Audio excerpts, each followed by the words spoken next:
Marketer of the day, number 448. Stop being the bottleneck. Change your habits. Escape scarcity thinking and amplify your success with Melanie Benson. Hey everyone, and thanks for listening. We're talking right now about how to overcome growth bottlenecks so you can accelerate results, and we're talking about that today with Melanie Benson. And Melanie is a profit amplifier, and she has a gift for guiding fast-paced, mission-driven entrepreneurs to thrive in their small business, and she can quickly identify what derails you from productivity and progress, which ultimately frees you to scale your influence and income without overwhelm. And Melanie hosts a weekly podcast called Amplify Your Success. She's the author of Rewired for Wealth, and she's the co-author of Entrepreneur.com's Startup Guide to Starting an Information Marketing Business, and tons more accomplishments. And we're going to talk about how to eliminate those bottlenecks, avoid burnout, grow your business, all that cool stuff. How are things, Melanie? Things are fantastic. Well, I'm glad to hear it. So what do you have for us today about the stuff called growth bottlenecks? I mean, what are growth bottlenecks, and how does that affect us entrepreneurs? Well, we all have them. Usually they're hiding out in our blind spot, and that's that place because the way we've always done it, we don't realize we're actually standing in the way. Think of a bottleneck like you're stepping on a hose and it's kind of making the water drip out instead of pour out. So, it could be something like the way you're thinking about a problem or an opportunity. And because you can't see the possibility, you're actually limiting it. It's a mindset. It could be lack of leverage. There's a lot of different ways we can bottleneck it. But, it's a kind of helpful to know they exist, that maybe just making one small, simple change can actually open up a huge flood of opportunity and cash. Hey, who doesn't want a little more cash flowing into their business, right? Right. Let's like the saying, if you keep on with the same thinking, the same actions, you get the same results. You change it up, and maybe things will change up for you. And so when you're mentioning like some of these bad ways of thinking or same old ways of thinking is like stepping on the hose and keeping the money from coming in. I mean, how does that manifest itself? Because as you're explaining that, what comes to mind is maybe thinking about, well, I want to go to that event or buy that course or hire this coach, but I don't know about the money, or having an idea but not really thinking it through because of getting hung up on how am I going to do the steps or what are the mechanics behind that, as opposed to the idea itself. Or maybe even saying, I can't do A because B's not here yet, but I also can't do B because A is here yet. Are those sorts of things, is that on the right track as far as the bad mindset that holds us back? Yeah, totally. I mean, those are total bottlenecks. Our thinking is really a huge part of our ability to succeed as an entrepreneur or someone who's in charge of their own destiny. And a lot of people get stuck in the how do I afford it? And I have always found that the thought, I can't do it because I can't afford it, is probably the single biggest bottleneck that exists. Because what we're doing is we're telling our mind, which our mind is very powerful. Our mind is resourceful.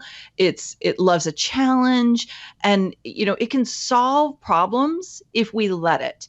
But when we lead with "I can't afford it," it literally shuts our problem-solving brain down, and it says, "Oh, well, that's our directive. We're not going to afford it, so let's go on to the next thing."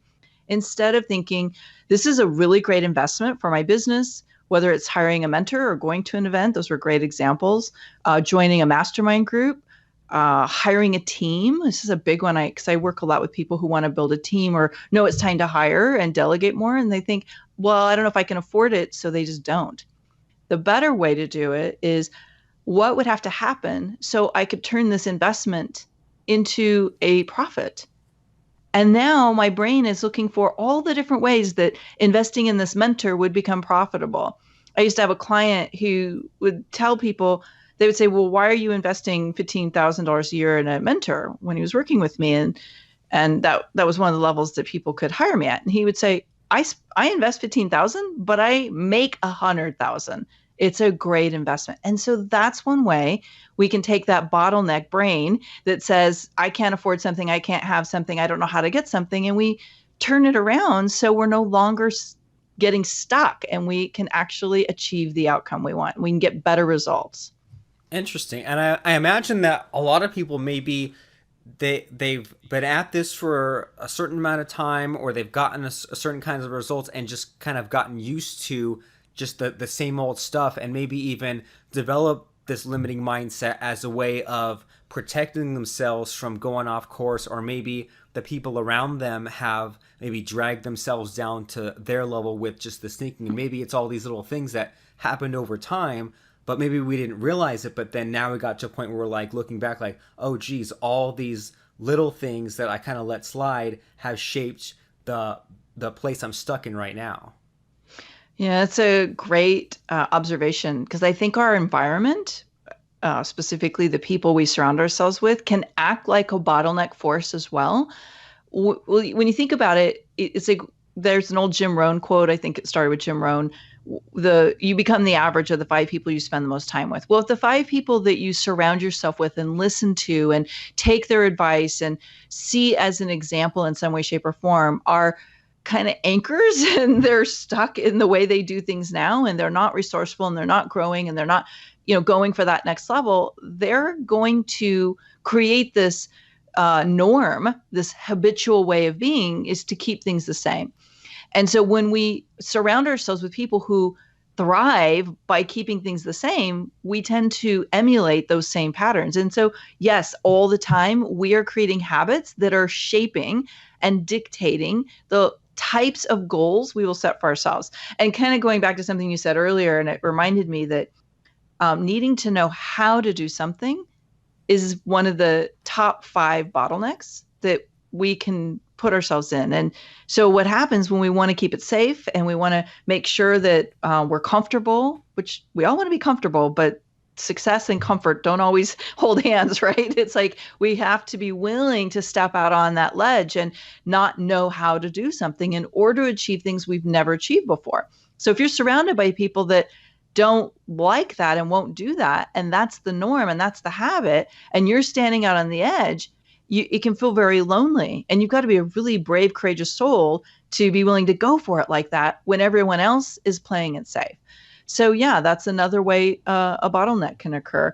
There's another thing that I see a lot of people do around the bottlenecks, and they think if I can't personally do it, then maybe it's never going to, that's not my thing. And so the lack of leverage acts as a bottleneck. And so I see this a lot with coaches and consultants, where they think I have to be the one, I have to be the work product, right? Like it has to be me. And if it can't be me working with that client or producing that result, then it's not going to get done because it won't have my authentic stamp on it. But actually, that's a bottleneck. And there's very little scalability. There's very little growth potential when you're the only one that can move something forward. So lack of leverage is another place we hang out in those bottlenecks. Right, and I can definitely relate to that because the last few months especially, I've been working to hire people, and I've hired people for little tasks here and there. And anytime I've had that resistance to it, or I tell myself like, I don't know, I'm not sure about hiring this person, then the response I've usually been getting from either like one of my coaches or my mastermind, people like that, is you're being a control freak. You're telling yourself that you have to do it yourself, or that you don't want to hire someone else, but in reality, you're trying to control it all, and that's really what's holding you back. So it's definitely, yeah, sometimes I can relate to a lot of that stuff, and sometimes I just need to hear some of these lessons like repeated or said in a certain way to help me get out of my own way. And one thing that was, and so like, yeah, especially that lack of leverage there. But one thing that I found interesting is you mentioned in there that sometimes what holds us back is knowing how to do it. And that was one of those top 5 bottlenecks. So do you have like a list of these top bottlenecks, or some way for us to look at our own lives and say, maybe I'm stuck in ways that I didn't even realize before? Well, I do teach them often on my podcast on Amplify Your Success. I did a series early this year, so it's in the 20s of the episodes on bottlenecks, which would be a great place to start. I find that people oftentimes want to know what their bottleneck is when they realize there is growth that is possible for them and they can't figure out what's in the way. It's almost like, because we see the way. Let me say that differently. Our business is what we see every day, right? And there's that old saying that you can't solve a problem with the same level of thinking it was created. I think that was an Albert Einstein quote. What happens is we don't even see our bottlenecks because we created them. right? Like they're the way we do things. They're our habitual patterns. And so oftentimes people don't want to know about their bottleneck until they realize there's profitable growth on the table. So I also talk about some of the bottlenecks in, I have a little tool called Profit Explosion Toolkit that is where I teach a lot about bottlenecks and growth. But another one that I think I might slip in here, if it's okay with you, is the bottleneck of resourcefulness. And we were kind of tapping into this with the how question. So our logic mind is a very, very powerful force. See, it's part of what keeps us safe. I do a lot of around mindset because our mindset is dictating so much of what we can achieve. And so what happens is people often think if I don't know how to do something or I can't see the steps to do something, they won't get into action. We were talking a little bit as we were jumping on the call, how you tend to just jump in and do stuff. You're inspired in that moment. Well, what many people do is they have a goal of, I want to write a book, or I want to launch this big ticket consulting program, or I want to have my first event, or whatever that big goal is. But if they've never done it before, the path of how gets stuck for them. And so then the logic mind kicks in. It's like, if we don't know how to do it, it's too scary to take a risk and maybe fail, or I don't want to mess up, or I don't want to lose money. So we don't do anything. And then the bold goal is replaced with exactly what we have right now, because we're not willing to take the risk of a path unknown. So it's kind of it's a funny little dance, because yes, we want to save money. Yes, we want to be productive. Yes, you could hire a coach or a mentor and learn the steps to get there and minimize a lot of those risks. But just because you don't know how to do something doesn't mean you shouldn't go for it. This is where resourcefulness comes in, and the power of a decision. The power of your decisions.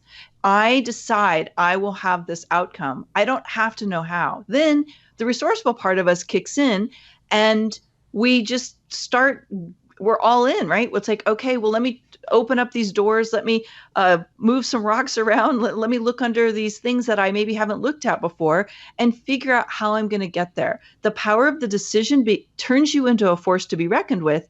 And you're not going to take no for an answer. You're not going to take not knowing for an answer. It's a big part of what I call the boldness of a decision is you can't not be in action because you've decided you're going to do it. Make sense? Yeah, and a lot of what I'm hearing from all these different ideas here is that there's a lot of just this whole problem of taking a risk, taking action, doing new things, pushing for something bigger, and heading for that goal, as opposed to just kind of doing the day-to-day is what I'm hearing a lot of here. Yeah. And again, if we go back to our habits, right? Our habits dictate what we achieve. Whatever we achieve is a result of the habits and the consistent actions we take or don't take. And so if we want new results, we want bigger outcomes, we want new goals, we have to be willing to do things we've never done before, which means we have to replace our current habits and consistent actions with new and better ones designed to get us the results. And if you don't know what those are, hire someone, take a course, listen to these podcasts that you and I both have, start to learn what to do next. You don't have to know the whole path, just know what to do next. That makes perfect sense to me. And so as far as developing new and better habits and breaking the old habits, were you always like this? Did you always have things figured out? Or was there kind of a dark period where things weren't great and you had to go through some stuff to get to where you are now? Well, let's say I've been both. As a young person, I was so driven to change the trajectory of my life that I was blind fierceness. Like I was going for it no matter what. Like I moved myself across the state to go to college because I knew I was not going to stay in the city I was living in anymore. So I had this determination and this ambition that was just blind faith. And I used that all the way into starting my business. Like I just had so much courage because I would make a decision and I would be all in and I didn't have to know how. But then I went through a phase in my business in 2010 that it was an interesting time because I was going through a lot of painful situations. Like, when you have those perfect storms where there's 10 things beyond your control that all collide at the same time and you're like, okay, I feel like somebody just pulled the rug out from underneath me. And so it caused me to really take a step back. And I remember telling my friends at times, I don't know who I am right now because the way I'm showing up is not who Melanie is. And I realized that I was actually dealing with some PTSD from some traumatic things that happened as a child. We had lost our house at one time and had to start over. And, there was some other really traumatic stuff that happened really young. And so some of those triggers got reactivated because I had a trauma in 2010 in a personal relationship. And so interestingly enough, it kind of sent me into a dark tailspin where I had to relearn how to activate it, that boldness and that fierceness and that courage. And so I did some very deep mindset work, which helped. And also really just coming back to this process of recognizing when I was being a bottleneck in my own greatness and working the process of make a decision, take bold action, get support. If you don't know how to do it, get someone who does, which is why I always have a team that helps me take big leaps. And I have a mentor and or a mastermind at all times. So I think it's a basic process, but sometimes we forget. And I think there's a lot of renegades. I don't know if you see this too, but there's a lot of renegades who are like, I'll figure it out on my own. And then, you kind of hit the wall enough times and you start to think, maybe I don't know what I'm doing. And if you don't have a coach or you don't have a mastermind to kind of pick you up and kind of refocus you, it's really easy to get discouraged and maybe give up or not go for the bigger dreams. Yeah, I can completely relate to that in a lot of ways. And like, thinking, why I'm so smart, I'm so special, I'm going to do something different than the way it's always been done. And you'll see. And then after a certain period of time where you go down a certain path and when things aren't working, you're not like, it's one thing to like take some action and then ignore the risks or the small failures or the consequences, but maybe we can be maybe too overeager or kind of a little, like you were saying, like there's some of the blind faith there where like sometimes we're our own worst enemy and we get too far down a path, and at a certain point it's like, okay, I need to readjust. My own pig-headedness got me to a certain point, but it's only going to get me so far. So we kind of have to have all those tools in the toolbox. And then something else that I'm kind of hearing from what you're saying is maybe sometimes we take our mindset for granted, or we go through some struggles and think, well, great, that's over with, and maybe even backslide into the comfort zone and not realize it until all this time has passed, maybe. Yeah, I think every human being is a little different, and yet we all struggle with many of the same things, right? And one of them is most of us don't like to feel the pain of a failure. And I think most of us are risk averse by nature. Some people kind of push themselves into the risk zone. But I learned a lot about failure avoidance and how trying to avoid a failure puts you into a place that you're so in a scarcity thinking that you end up repeating the failures because you're not really in the energy of success. You're just, I want to do what I can to avoid failing again. So, we have a lot of mechanisms in our mind that are either conditioned for greatness and success or conditioned for safety, and they don't necessarily go hand in hand. And that was a huge learning for me to really face the fact that the courage and the fierceness that I started my business with had been replaced with fear and apprehension and a need for things to be really safe. And so what I think was really powerful about that time was me recognizing that, there are people who actually feel this way every day, and they lead with a little bit more apprehension, and they're not, what we might say balls to the wall, and just they're not going for it at that level that I always used to. It gave me a deep appreciation for different mindsets and different ways people process, so I could help somebody who was maybe more timid and feeling more fearful about success. How can I inspire them to take big leaps just the way someone who was already wired for boldness would? So it gave me a great deep appreciation for the differences that many of us approach a business with, and to realize we're not all wired the same. So I'm really big in learning all the different tools. I wish I didn't have to go into the trenches and learn them so intimately sometimes, but that's just the I think is kind of my path here on this planet. But that being said, I think we all have tools in our toolbox. And some of us know how to use those tools intimately. And we know the tools in our toolbox and we can pick any of them up and work with them. And some of us have been looking at those same tools going, Yeah, I have no idea how to use that tool, or we don't even see all the tools in our toolbox. And when I'm working with people in the lab, this is a big part of what we do is really learn how to use the tools that are already in our toolbox to become the most powerful, courageous, and bold version of ourselves, no matter how we're wired. So, what should we be doing? What should we be doing to make sure that no matter what, like we all have different personalities, different things we're working on, stuff like that. But it seems like there is a handful of just really common problems. I mean, you mentioned things like, have a mentor, have a mastermind. I'm sure there's something about like, having good goal setting and daily actions and some kind of self help in there every day. But like, I mean, what kind of daily habits do we need to have in place in order to always make sure that we're doing the right stuff? Well, I think I have a pretty simple formula, and it's make a decision where you want to be, get tools and resources, and get support. And so the mindset has to be expanded to make big decisions, right? Like if you want to do something you've never done before, you've got to think in a way you've never thought before. So be willing to stretch yourself and go for some big goal.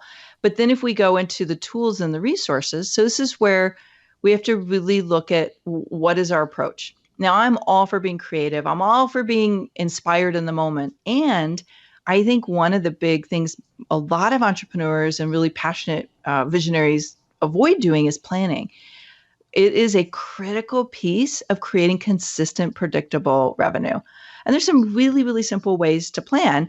But if you don't have a plan, you're always flying by the seat of your pants. And I think it really affects your ability to have better, profitable, more productive approaches to creating income. I think that's where some people get burned out. It's like, okay, I'm always winging it and I don't really want to wing it anymore. I'm tired. So now what do I do? So you make your decision, you really go for the goal. You've got to have the habit of creating a game plan. You need a revenue plan, you need a marketing plan, and you need to really know what your goals are at all times. So you know, am I on track or am I chasing every bright shiny object and I'm kind of over there in squirrel land chasing all these different squirrels that aren't really getting me to the result. And I think this is a big one for a lot of the creatives. Oh gosh, it's like there's so many ideas that drop in when you're driving, when you're in the shower, when you're talking to a friend.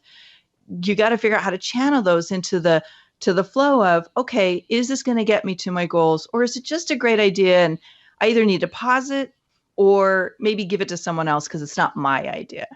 And then well, you mentioned masterminds and mentors. I don't think I could have accomplished anything in my life without my mentor and without my mastermind. And I've been in masterminds for probably close to 30 years. The last 16 that I've been in business, I've always been in a mastermind. It makes a really, really big difference because you're always around people who are not living in complacency. They're going for the next level, and they're usually dancing with the same challenges and opportunities you are. And so you'll learn a lot about how other people are achieving things that you've never even imagined for yourself. It's a great, we might even call it like I don't want to call it a think tank because it's more than thinking, but it's a brain activator. It activates some of the most powerful opportunities that you will ever see for yourself is what you see people in a good mastermind doing in their own businesses. And then I have to wrap up by saying I'm a huge fan of having a team. And there becomes a point where who you are to start your business isn't who you need to become to take the business to the next level. You will always hit a point in your business where you cannot keep growing if it's just you. And you literally become the bottleneck because if you can't do it, it doesn't get done. And that's the moment where it's time to look at two types of team. That's people who can help you achieve more of the administrative tasks and the things that are not your best skill sets. And then the time when the work product can grow because you have people to deliver. So maybe looking at how you clone yourself or you expand your gift, your work product by hiring other people to deliver for you.